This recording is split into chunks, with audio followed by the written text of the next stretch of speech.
engkau harus menyuruh abangmu Harun bersama-sama dengan anak-anaknya datang kepadamu dari tengah-tengah orang Israel untuk memegang jabatan imam bagiku. Harun dan anak-anak Harun, yakni Nadab, Abihu, Eleazar, dan Itamar.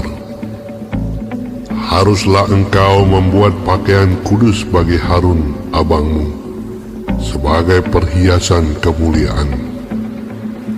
Haruslah engkau mengatakan kepada semua orang yang ahli, yang telah kupenuhi dengan roh keahlian, membuat pakaian Harun untuk menguduskan dia, supaya dipegangnya jabatan imam bagiku. Inilah pakaian yang harus dibuat mereka: tutup dada, baju efod, gamis, kemeja yang ada raginya, serban dan ikat pinggang. Demikianlah mereka harus membuat pakaian kudus bagi Harun abangmu dan bagi anak-anaknya, supaya ia memegang jabatan imam bagiku. Untuk itu, haruslah mereka mengambil emas, kain ungu tua, dan kain ungu muda, kain kirmizi, dan lenan halus. Baju efod itu harus dibuat mereka dari emas, kain ungu tua, dan kain ungu muda, kain kirmizi, dan lenan halus yang dipintal benangnya, buatan seorang ahli. Haruslah ada pada baju efod itu 2 tutup bahu yang disambung kepadanya. Pada kedua ujungnya lah harus baju efod itu disambung. Sabuk pengikat yang ada pada baju efod itu haruslah sama buatannya dan seiras dengan baju efod itu, yakni dari emas, kain ungu tua, kain ungu muda, kain kirmizi, dan lenan halus yang dipintal benangnya. Haruslah kau ambil 2 permata krisopras dan mengukirkan nama para anak Israel pada permata itu. 6 dari nama mereka itu pada permata yang pertama, dan ke-6 nama lagi pada permata yang kedua, menurut urutan kelahirannya. Seperti buatan seorang pengasah permata, diukirkan seperti meterai, demikianlah harus kau ukirkan pada kedua permata itu nama para anak Israel. Dililit dengan ikat emas harus kau buat permata itu. Kemudian haruslah kau taruh kedua permata itu pada kedua tutup bahu baju efod sebagai permata peringatan untuk mengingat orang Israel.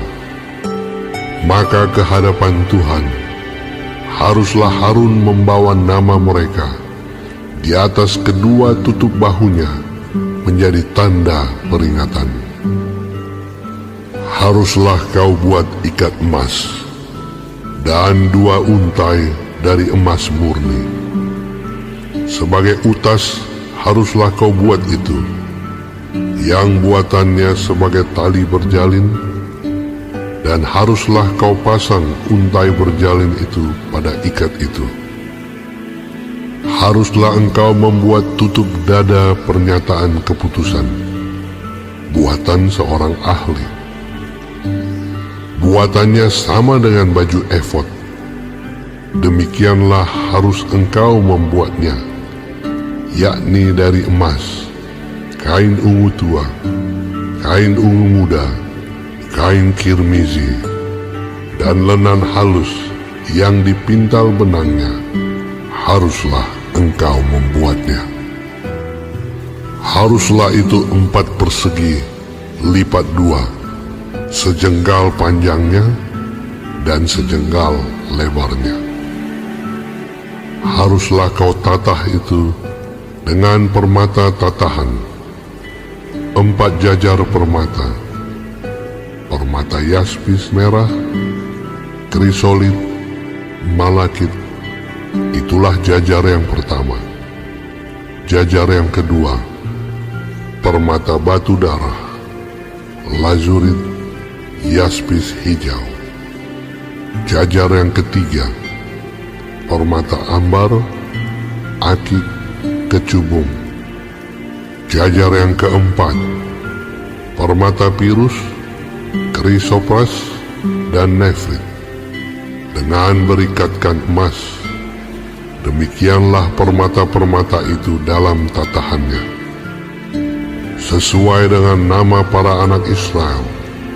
Permata itu haruslah 12 banyaknya, dan pada tiap-tiap permata haruslah ada diukirkan seperti meterai nama salah satu suku dari yang 12 itu. Juga haruslah kau buat untuk tutup dada itu untai berpilin, yang buatannya sebagai tali berjalin dari emas murni. Juga haruslah kau buat untuk tutup dada itu 2 gelang emas, dan kedua gelang itu harus kau pasang pada kedua ujung tutup dada. Haruslah kedua untai emas yang berjalin itu kau pasang pada kedua gelang itu pada ujung tutup dada. Kedua ujung lain dari kedua untai berjalin itu haruslah kau pasang pada kedua ikat emas itu. Demikianlah kau pasang pada tutup bahu baju efod di sebelah depannya. Haruslah engkau membuat 2 gelang emas dan membubuhnya pada kedua ujung tutup dada itu, pada pinggirnya yang sebelah dalam, yang berhadapan dengan baju efod.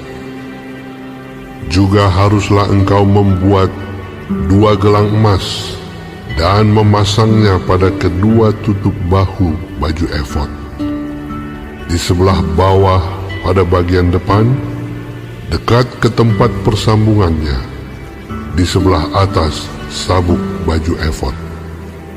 Kemudian haruslah tutup dada itu dengan gelangnya diikatkan kepada gelang baju efod dengan memakai tali ungu tua, sehingga tetap di atas sabuk baju efod, dan tutup dada itu tidak dapat bergeser dari baju efod.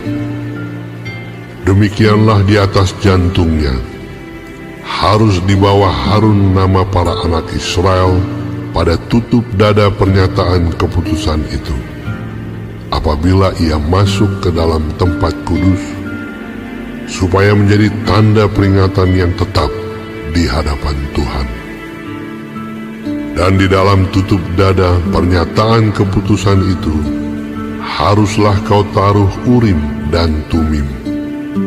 Haruslah itu di atas jantung Harun. Apabila ia masuk menghadap Tuhan, dan Harun harus tetap membawa keputusan bagi orang Israel di atas jantungnya di hadapan Tuhan. Haruslah kau buat gamis baju efod dari kain ungu tua seluruhnya. Lehernya haruslah di tengah-tengahnya. Lehernya itu harus mempunyai pinggir sekelilingnya, buatan tukang tenun, seperti leher baju zirah. Haruslah lehernya itu supaya jangan koyak.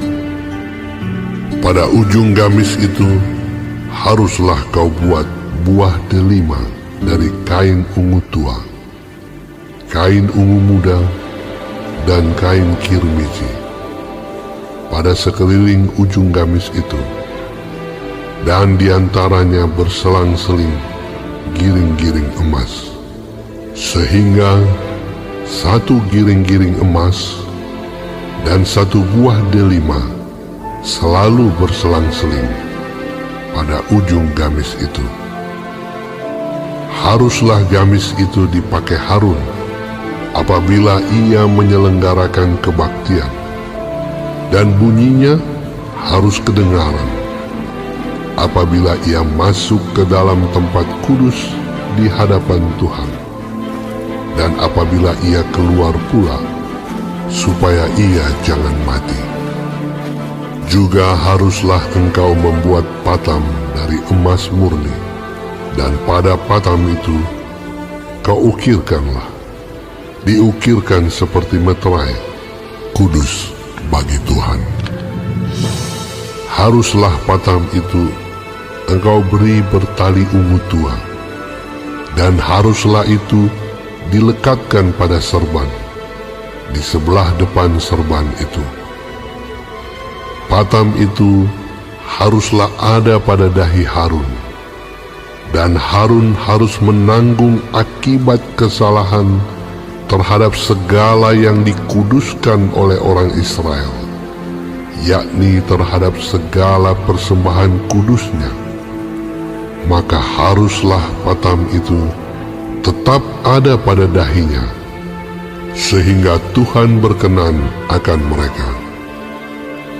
Haruslah engkau menenun kemeja dengan ada raginya dari lenan halus, dan membuat serban dari lenan halus, dan haruslah kau buat ikat pinggang dari tenunan yang berwarna-warna. Juga bagi anak-anak Harun, haruslah kau buat kemeja-kemeja, dan haruslah kau buat ikat-ikat pinggang bagi mereka. Dan destar-destar haruslah kau buat bagi mereka untuk menjadi perhiasan kemuliaan. Maka semuanya itu haruslah kau kenakan kepada abangmu Harun bersama-sama dengan anak-anaknya. Kemudian engkau harus mengurapi, mentahbiskan, dan menguduskan mereka, sehingga mereka dapat memegang jabatan imam bagiku. Buatlah celana-celana lenan bagi mereka untuk menutupi daging auratnya. Celana itu haruslah dari pinggang sampai paha panjangnya. Harun dan anak-anaknya haruslah memakainya apabila mereka masuk ke dalam kemah pertemuan, atau apabila mereka datang ke mezbah untuk menyelenggarakan kebaktian di tempat kudus, supaya mereka jangan membawa kesalahan kepada dirinya lalu mati. Itulah suatu ketetapan untuk selama-lamanya baginya dan bagi keturunannya.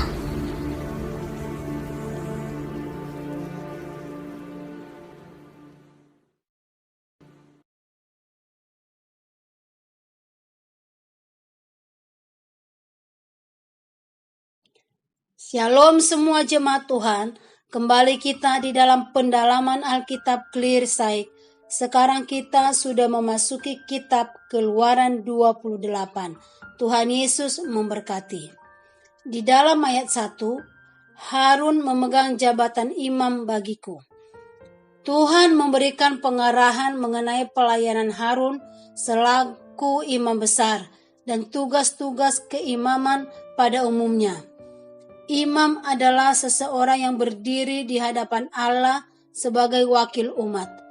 Imam bertugas membakar kemenyan, mengawasi kaki dian dan meja roti kehadiran Allah, mempersembahkan korban di atas mezbah dan memberkati umat. Mereka juga menghakimi kasus-kasus perdata dan mengajarkan Taurat. Para imam bertindak selaku perantara di antara umat dengan Allah, menyampaikan kehendak dan perjanjian Allah kepada umat, dan menjadi perantara dosa-dosa umat di hadapan Allah. Dalam melaksanakan tugas-tugas mereka, mengadakan pendamaian bagi dosa umat dan dosa mereka sendiri dan menyatakan kekudusan Allah. Yesus adalah imam umat Allah. Ia memulai perjanjian yang baru melalui kematiannya dan mempersembahkan dirinya sebagai korban sempurna. Ia turut merasakan kelemahan kita, tampil di hadapan Allah demikian, menyelesaikan keselamatan kita dan memungkinkan kita menghampiri Allah Bapa. Di dalam Ibrani 4 ayat 14-16 dikatakan demikian firman Tuhan. Karena kita sekarang mempunyai imam besar agung yang telah melintasi semua langit, yaitu Yesus anak Allah. Baiklah kita teguh berpegang pada pengakuan iman kita. Sebab imam besar yang kita punya bukanlah imam besar yang tidak dapat turut merasakan kelemahan-kelemahan kita. Sebaliknya sama dengan kita. Ia telah dicobai, hanya tidak berbuat dosa. Sebab itu, marilah kita dengan penuh keberanian menghampiri tahta kasih karunia, supaya kita menerima rahmat dan menemukan kasih karunia untuk mendapat pertolongan kita pada waktunya. Di dalam ayat 4, tutup dada. Tutup dada adalah selembar kain segi 4 yang diberi 12 batu permata kecil dalam 4 baris mendatar. Masing-masing 3 batu sebarisnya. Di atas setiap batu itu terukir nama ke-12 suku Israel. Di dalam ayat 6, baju efod. Baju efod merupakan pakaian yang longgar tanpa lengan dan menjangkau hingga ke lutut. Baju efod dipakai sebagai celemek di atas jubah imam. Pada baju itu terdapat hiasan 12 permata krisopras. Imam mewakili seluruh suku dan keturunan Israel. Demikian juga Kristus sebagai imam besar, mewakili semua umat pilihan Allah. Pendamaian yang dipersembahkannya bukan korban binatang, tetapi dirinya sendiri. Dia yang tidak berdosa telah dijadikan dosa ganti kita. Hidup kita yang sudah ditebus sudah menjadi milik imam besar yang agung, yaitu Tuhan Yesus Kristus sang penebus dosa itu sendiri. Dan bila kita sudah menjadi miliknya, maka kita harus hidup seturut kehendaknya. Oleh karena itu, biarlah dunia melihat kemuliaan Kristus terpancar melalui seluruh aspek kehidupan yang telah mengenakan pakaian yang berupa kekudusan dan keadilan yang bersumber pada Allah dimanapun kita berada. Di dalam 1 Korintus 1 ayat 29-30 dikatakan demikian. Supaya jangan ada seorang manusia pun yang memegahkan diri di hadapan Allah. Tetapi oleh Dia kamu berada dalam Kristus Yesus, yang oleh Allah telah menjadi hikmat bagi kita. Ia membenarkan dan menguduskan dan menebus kita. Amin. Tuhan Yesus memberkati.